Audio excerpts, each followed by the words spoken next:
Olá, amados, paz e bem, eu sou Melquisedeque e estou aqui para o comentário da lição desta semana. A segunda lição do terceiro trimestre das lições bíblicas da classe de jovem da editora CPAD, com o tema Desfrutando a Alegria na Esperança da Salvação. Lembrando que você pode adquirir este slide na plataforma ebdinfoco.com, além do slide da classe de jovens, também o slide da classe de adultos e classe de adolescentes, além dos comentários em vídeo, comentário em áudio, e subsídios em PDF, subsídios em vídeo, além também do curso de capacitação para professores. Você que quer se tornar um professor de excelência da EBD, então acesse www.ebdinfoco.com.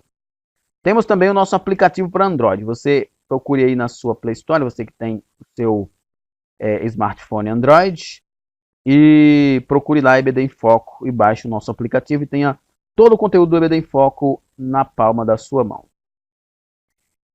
Então é isso aí, a lição é a número 2 e o assunto é Desfrutando a Alegria na Esperança da Salvação. Nós estamos estudando esse trimestre as cartas do apóstolo Pedro, a razão da nossa esperança. O nosso texto do dia diz o seguinte: Bendito seja o Deus e Pai de nosso Senhor Jesus Cristo, que segundo a sua grande misericórdia nos gerou de novo para uma viva esperança pela ressurreição de Jesus Cristo dentre os mortos. O apóstolo Pedro, então, está louvando a Deus, bendizendo a Deus pela nova vida que nós recebemos da parte de Deus. E ele nos gerou de novo, como diz Pedro, não para uma vida de temor, não para uma vida de medo, não para uma vida de tristeza, mas para uma viva esperança pela ressurreição de Jesus Cristo. Ou seja, tendo como base a ressurreição de Jesus. Exatamente aquilo que Paulo diz em 1 Coríntios 15 e 14. Se Jesus não ressuscitou, é vã a nossa pregação, é vã a nossa fé.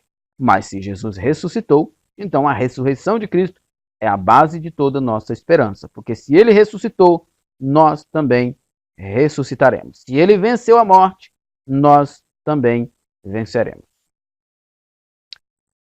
A nossa síntese diz o seguinte: a salvação em Cristo produz esperança legítima e alegria verdadeira e capacita espiritualmente o crente a enfrentar os sofrimentos e desafios deste mundo. A salvação em Cristo produz esperança legítima e alegria verdadeira por ser ela fundamentada em Deus. A salvação vem do Senhor, diz o profeta Abacuque. Essa salvação é resultado da graça de Deus e não do esforço humano. Por isso que a salvação em Cristo produz uma esperança legítima, porque ela é verdadeira, e uma alegria verdadeira, pelo mesmo motivo. E esta esperança e esta alegria nos capacita a enfrentar os sofrimentos e desafios deste mundo. O nosso texto do dia está em 1 Pedro 1, 3 e 12. Eu não vou... 3 a 12. Eu não vou me deter aqui no texto, por uma razão de tempo, mas você faz um estudo sobre esse texto. Aliás, nessa altura do campeonato, você já deve ter estudado todas as duas cartas do apóstolo Pedro. Nossa introdução diz o seguinte: os primeiros leitores de Pedro eram menosprezados socialmente como se fossem uma classe inferior, exatamente por repudiarem a cultura e os costumes da época. Os costumes e a cultura da época eram costumes e culturas depravadas, idólatras, perversas. Aí vem o cristianismo com uma perspectiva diferente, mas o mundo é dominado pelo pecado. Ao invés de ver a bondade das boas novas, faz odiá-las e por isso persegue os irmãos. Os seguidores de Cristo eram hostilizados e violentamente perseguidos, principalmente por cidadãos e vizinhos não crentes. Ou seja, não estamos falando aqui dessa perseguição, ainda uma perseguição oficial do Estado. Os irmãos eram perseguidos por pagãos, por judeus que ambos não gostavam ou não concordavam com a nova doutrina que eles estavam pregando, especialmente no sentido de que Jesus era o Filho de Deus. Esse contexto desfavorável fazia brotar no coração daqueles cristãos um sentimento de marginalização, desprezo e até mesmo de desânimo. Era preciso revigorar neles a esperança viva e a alegria verdadeira decorrentes da salvação em Cristo.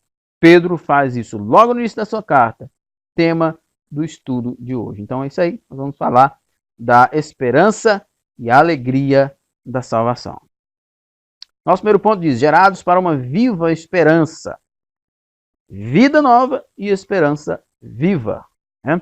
Pedro introduz sua carta com um ato de gratidão, bendizendo a Deus por ter nos gerado novamente para uma viva esperança. Uma esperança que não morre.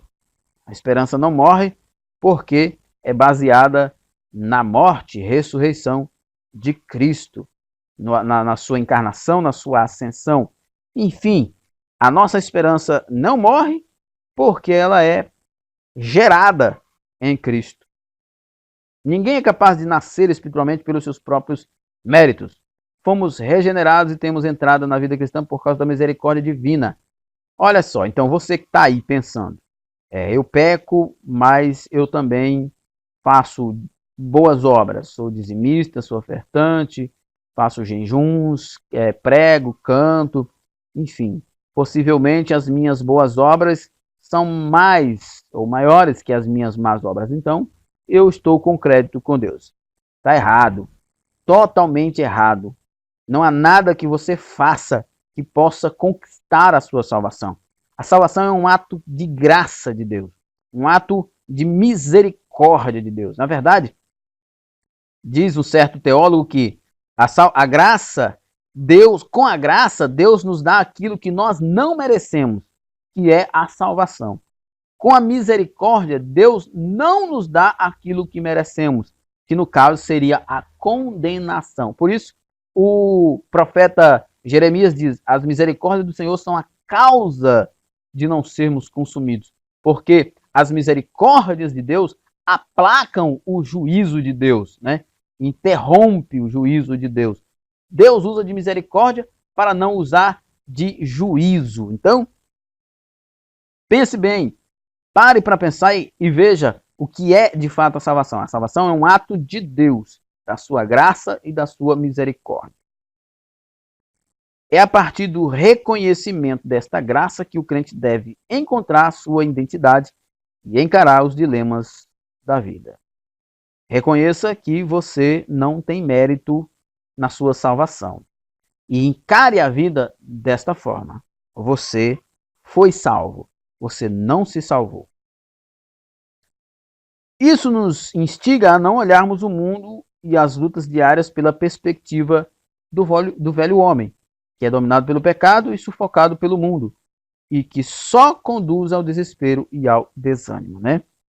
Uma vez que nós entendemos que somos salvos pela graça, que é Deus quem nos salva, e que a sua salvação não pode ser mudada, que ele não volta atrás, que esta salvação é imperecível, ela é imutável.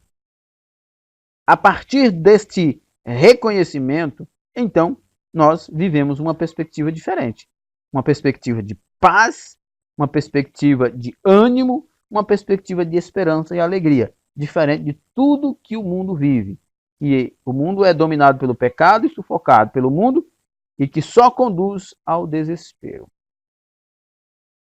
Em vez disso, nós temos agora uma viva esperança. Muito mais que uma expectativa que pode enfraquecer com o tempo, esta esperança é cheia de vida, sempre renovada, que se fundamenta na confiança inabalável em Deus.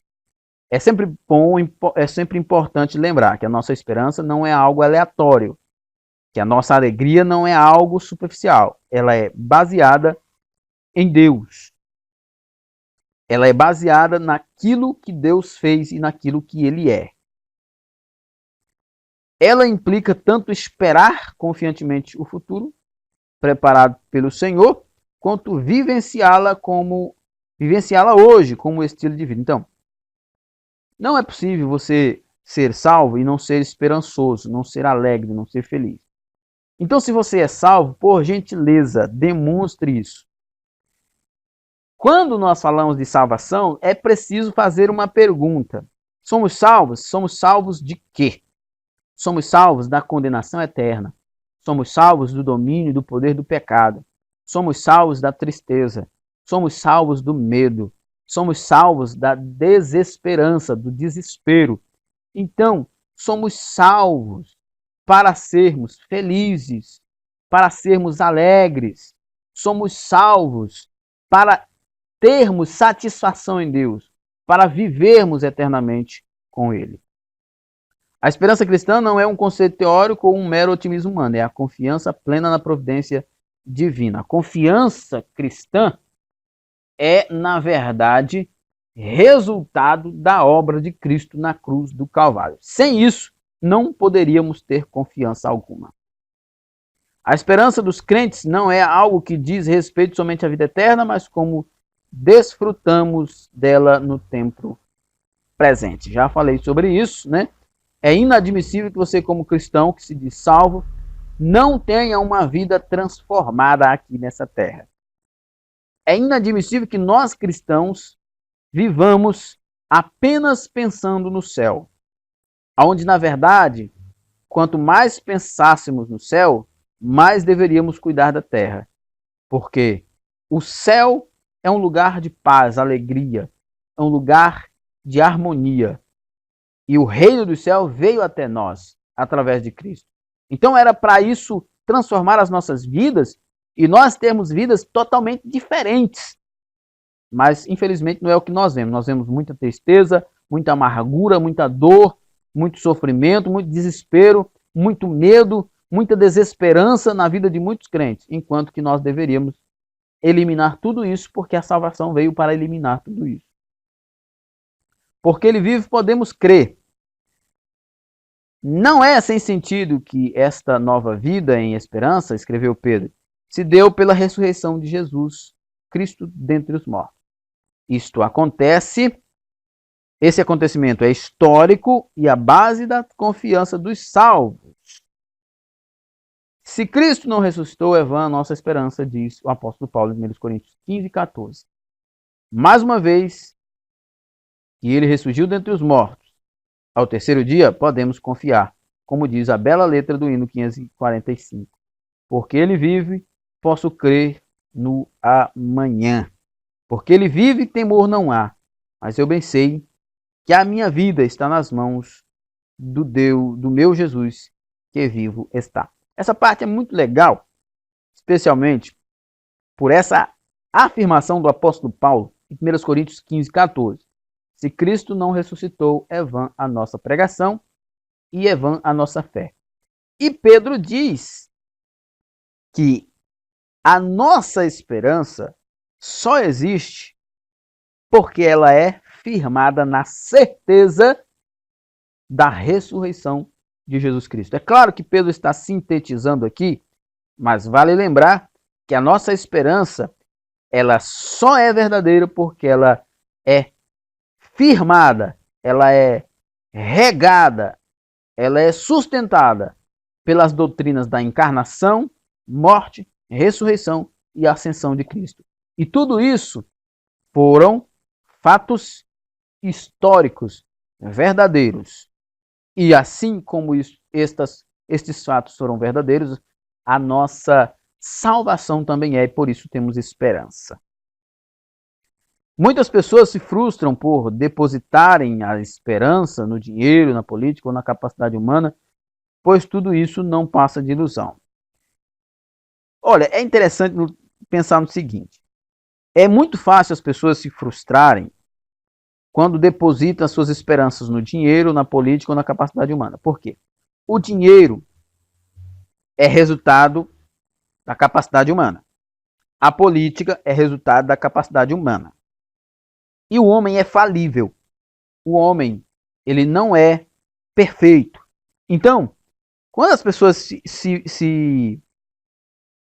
depositam a sua confiança, a sua esperança em tudo aquilo que é proveniente do homem, é uma certeza de que haverá uma grande frustração na vida desta pessoa. Enquanto o ceticismo, o ateísmo e o existencialismo e as demais filosofias humanas que emergem da pós-modernidade não conseguem fornecer um fundamento de esperança real para as pessoas, A fé cristã, com os olhos voltados para a cruz, dá significado e perspectiva de futuro a todos quantos recebem a salvação em Cristo. Então, nós temos aqui ceticismo, ateísmo e existencialismo. Ambos têm a mesma origem, a pós-modernidade, e ambos são eliminadores de esperança, né? Ceticismo, ateísmo e existencialismo. Nenhum desses acredita na vida eterna. Uma herança superior. A seguir, o apóstolo da esperança revela que a salvação aponta para uma herança sublime com 3 atributos especiais. Ela é incorruptível, ela é incontaminável e ela não pode murchar.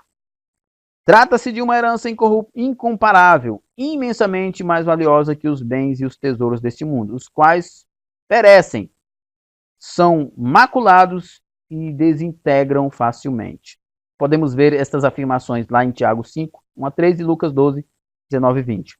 O próprio Jesus falou sobre isso, né? Quando ele compara o céu com a terra, ele fala do céu como incorruptível e do céu como corruptível. Ele fala do céu onde não tem contaminação, ele fala da terra como um lugar contaminado. Ele fala do céu como um lugar onde não há mudança e nem sombra de variação, né? Por causa de Deus, mas fala da terra como algo que muda constantemente. Então, a nossa esperança, ela é firmada no próprio caráter de Deus. Isso é importante. A nossa esperança não é firmada no discurso de nenhuma denominação, de nenhum líder religioso, de nenhuma filosofia. A nossa esperança é firmada no caráter de Deus. E Deus é incorruptível, incontaminável e não pode murchar. Por meio desta palavra, o Espírito de Deus quer mostrar ao cristão quão precioso é estar em Cristo e aguardar nele as bênçãos celestiais da salvação. Deus nos concedeu uma herança indestrutível, que nem o mundo ou as condições desfavoráveis podem abalar.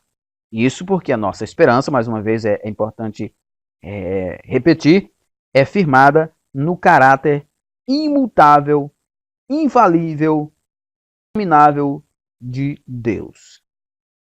Segundo ponto, a alegria da salvação. A alegria no sofrimento. A salvação é a única coisa que é capaz de produzir alegria mesmo em meio ao sofrimento. A salvação não produz somente uma herança futura, mas também a alegria presente. Pedro fala sobre isso, né? 1 Pedro 1 e 6, em que vós grandemente vos alegrais, ainda que agora importa, sendo necessário que estejais um pouco contristado com várias tentações ou com várias provações, seria o mais adequado, né? A salvação, ela vai produzir alegria e esperança, satisfação, mesmo em meio ao sofrimento. Tudo isso porque esta alegria, esta esperança, essa satisfação é resultado da salvação, que é proveniente de Deus, como diz o profeta Abacuque, do Senhor vem a salvação. Enquanto vive nesta terra, o cristão pode desfrutar de todas as suas bênçãos, inclusive a alegria verdadeira. O cristão pode ser alegre verdadeiramente. A alegria do cristão pode ser verdadeira porque ela é resultado da salvação, de uma salvação que provém do eterno. Esta alegria não se confunde com um estado de euforia ou com um sentimento de prazer passageiro. A alegria resultante da salvação não é um fim em si mesmo, mas sim o contentamento que advém da transformação interior e da comunhão que o crente tem com Deus. Isso aqui é muito legal. A alegria não é uma euforia, um sentimento de prazer passageiro. Ele responde, ele fala, argumenta e responde. A alegria é resultado da salvação. A alegria é resultado da salvação e é resultado do contentamento, da satisfação em Deus. Por que nós somos alegres? Porque nós somos satisfeitos em Deus. O que nós precisávamos? Nós precisávamos de salvação. Fomos salvos da condenação eterna. fomos salvos do domínio do pecado, da escravidão do pecado. Temos paz com Deus, temos paz com nós mesmos, temos paz uns com os outros. Ora, tudo isso é satisfação em Deus.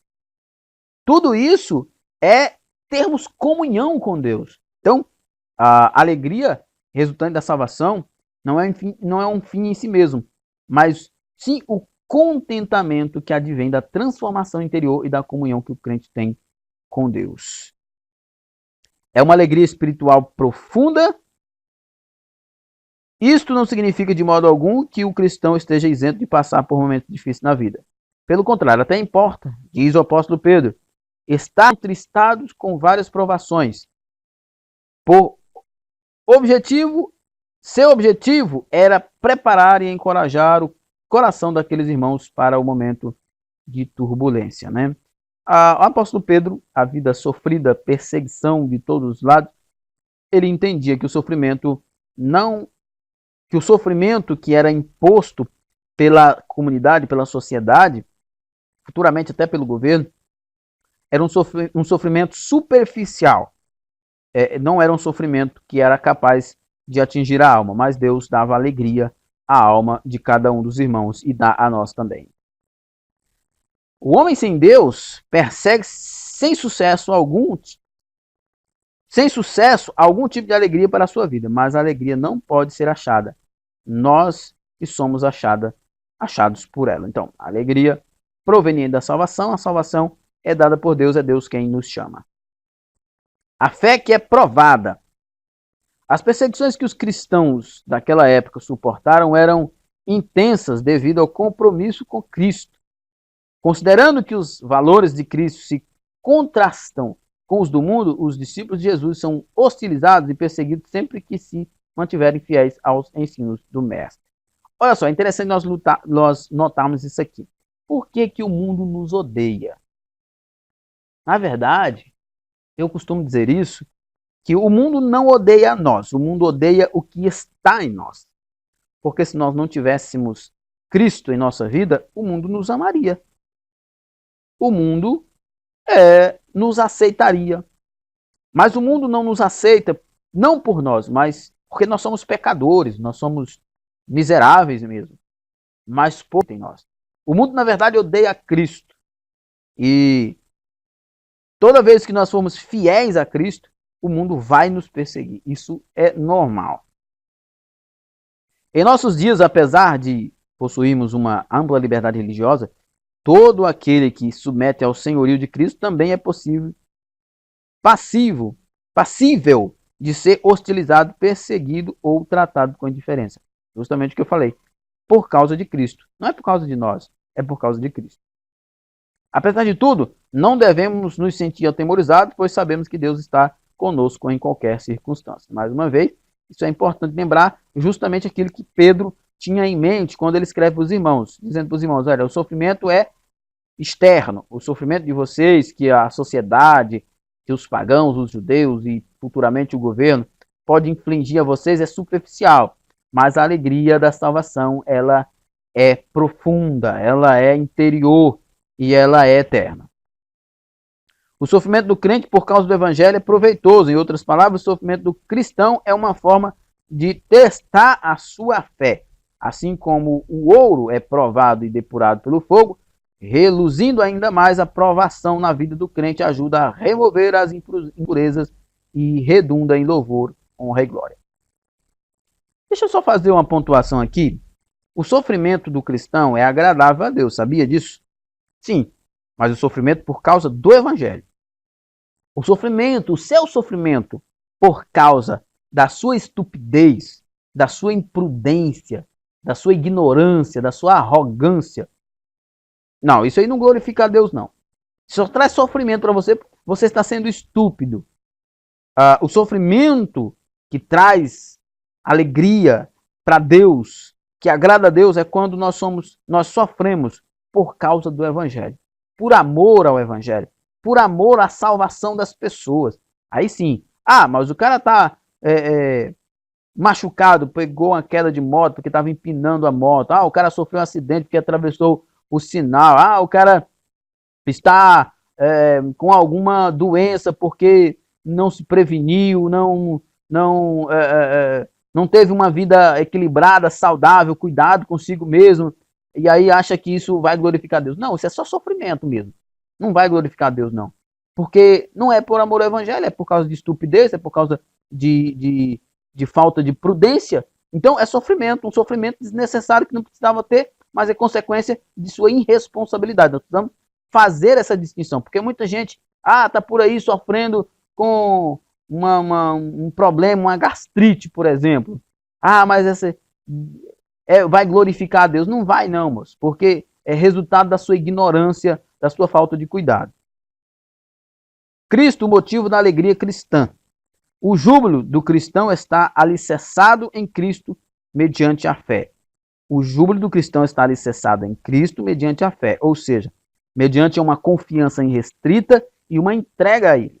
Não haverá satisfação do cristão em Cristo se não houver uma entrega da sua vida a Ele. Não existe fé sem entrega da vida ao objeto da fé. Se nós cremos em Deus, cremos em Cristo como o Senhor e Salvador da nossa vida, nós temos que entregar a nossa vida a Ele, entregar totalmente. Ele é a razão da nossa alegria. Da mesma maneira que os destinatários da carta não chegaram a ver Jesus pessoalmente, mas o amavam e nele se alegravam, assim somos nós. Enquanto o mundo valoriza e se satisfaz somente com aquilo que se pode ver e tocar, submersos nessa cultura materialista e hedonista, o jovem cristão exulta por causa da fé. Mais uma vez, repito, exatamente aquilo que Pedro queria dizer para os irmãos. Olha, o sofrimento que vocês estão enfrentando, ele é superficial, mas a salvação, ela é profunda e eterna. Igual aqui, o que o mundo valoriza são questões superficiais, são prazeres superficiais, são satisfações superficiais. Estas coisas passam. Prazer numa festa resulta numa manhã de tristeza, mas uma noite de oração e meditação na palavra de Deus resulta em alegria. A alegria do crente, ela sobressai nos momentos de dificuldade porque ela é proveniente de algo profundo que vem de Deus, eterno. A alegria do mundo, ela é passageira porque ela é superficial, dura só um momento. Mas não se trata de um pensamento positivo, mas uma fé com firme fundamento e convicção profunda, que produz uma alegria inefável e repleta de glória. Então, é isso aí. A nossa alegria é resultado do nosso contentamento, da nossa satisfação, da nossa entrega, da nossa fé em Deus. Terceiro ponto, a alegria da salvação. O propósito da fé. Então, olha só. Apesar do contentamento que o cristão pode desfrutar nesta terra, o propósito central da fé é a salvação da alma. Salvação da alma. Nós temos que nos preocupar, sim, com as coisas aqui deste mundo, com as pessoas, em termos de uma vida digna, em darmos exemplo, termos caráter. Mas o fim da nossa fé não é só isso. Não resulta em nada, não resolve nada nós termos uma piedade que nos confere elogios e outras coisas aqui na terra, mas não temos a salvação. Ou seja, como Jesus disse, que adianta ganhar o mundo e perder a vida eterna. Né? O apóstolo Pedro até afirma isso de forma categórica, né? Que os irmãos haviam alcançado o fim da fé deles, e o fim da fé deles era a salvação da alma deles. E, de igual modo, a nós também, o fim da nossa fé é a salvação da nossa alma. Não adianta ter uma fé que não resulta em salvação. Uma fé que resulta em milagre, uma fé que resulta em prosperidade, uma fé que resulta em fama, mas se não resultar em salvação, nada foi feito. Os leitores da epístola, assim como nós, não poderiam perder o foco da redenção proporcionada por Jesus. Não adianta conquistar o mundo e perder a vida eterna. Tanto no Velho quanto no Novo Testamento, a doutrina da salvação ocupa um lugar especial nas Escrituras, tendo sido tratada de maneira diligente pelos profetas que falaram desta graça, né?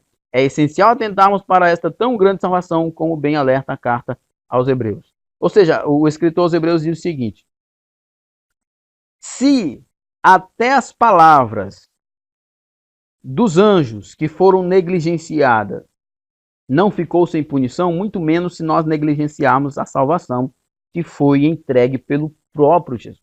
Ou seja, se as palavras dos anjos tinham tanta importância, imagine a palavra do próprio Salvador. Então, não devemos negligenciar a salvação. Isso significa valorizar a morte dolorosa e vicária de Cristo no Gólgota, assim como exercê-la com temor e tremor. É preciso dar valor à morte de Cristo. Nós, cristãos, não podemos sair por aí pecando, irmão.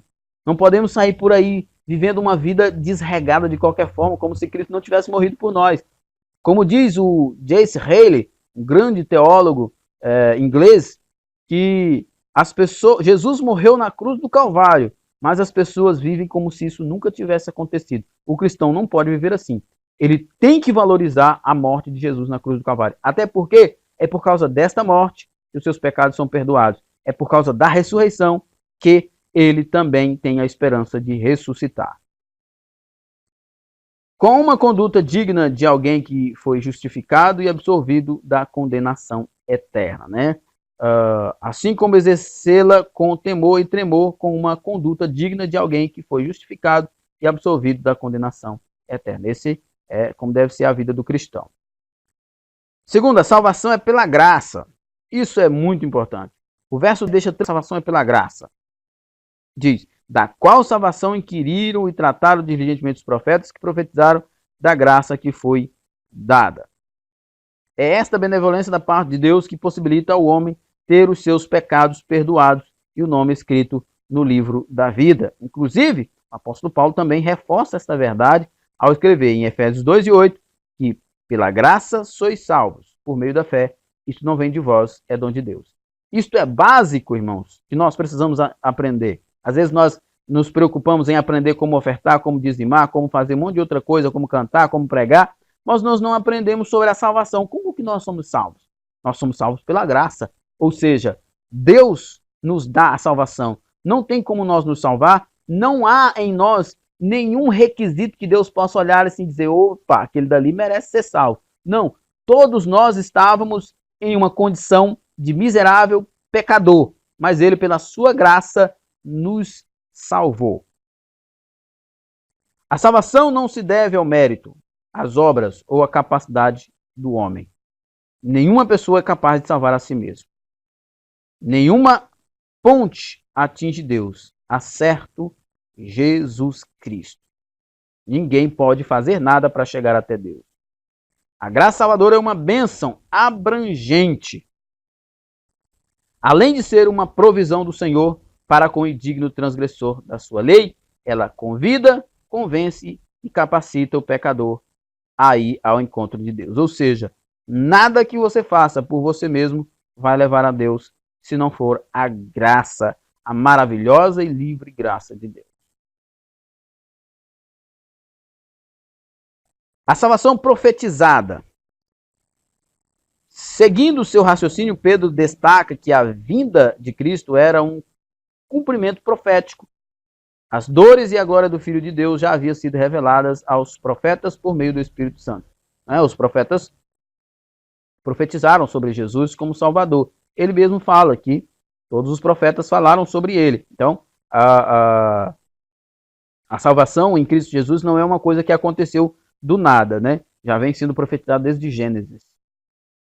Com efeito, da mesma maneira que o sofrimento se cumpriu, a glória também há de ser efetivada. Ou seja, assim como os profetas profetizaram o sofrimento do servo, o sofrimento de Cristo por causa dos nossos pecados, eles profetizaram também que haveria o cumprimento da glorificação da igreja através de Cristo no arrebatamento da igreja. Isso vai se cumprir.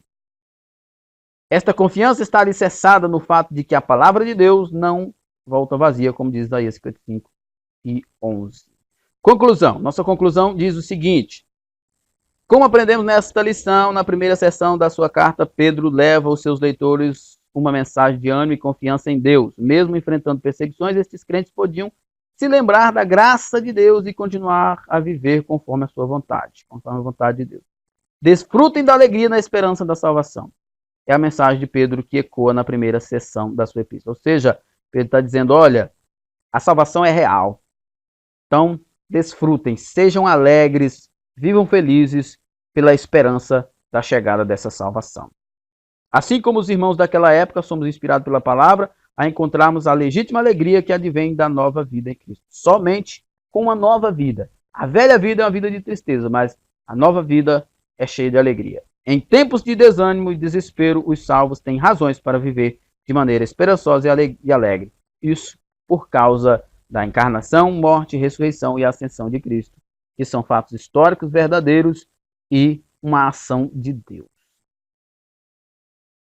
Nós temos aqui as nossas perguntas, eu não vou me... Você faz uso delas aí como lhe convier. Então é isso aí. Lembrando, acesse www.ebdemfoco.com e você vai encontrar lá cursos de capacitação para o professor. Por exemplo, passo a passo de uma aula dinâmica, testante, estilos de aprendizagem, a Bíblia, sua origem, propósito, né, como a Bíblia surgiu, qual o propósito dela. Olha, você quer ser um professor de excelência? Então acesse www.ebdemfoco.com. Além de todo o conteúdo para você ministrar uma aula maravilhosa, você tem também o conteúdo para você se capacitar para ser um professor de excelência. Lembrando também que o objetivo desse slide é que você use na sua igreja. Você pode, inclusive, modificá-lo da maneira que você quiser e usar na sua igreja. Só não pirateie, tá? Não adquira este slide fora do site do ebdemfoco.com. Então é isso aí. Que Deus abençoe a todos. Até a próxima, se Deus quiser. Paz e bem.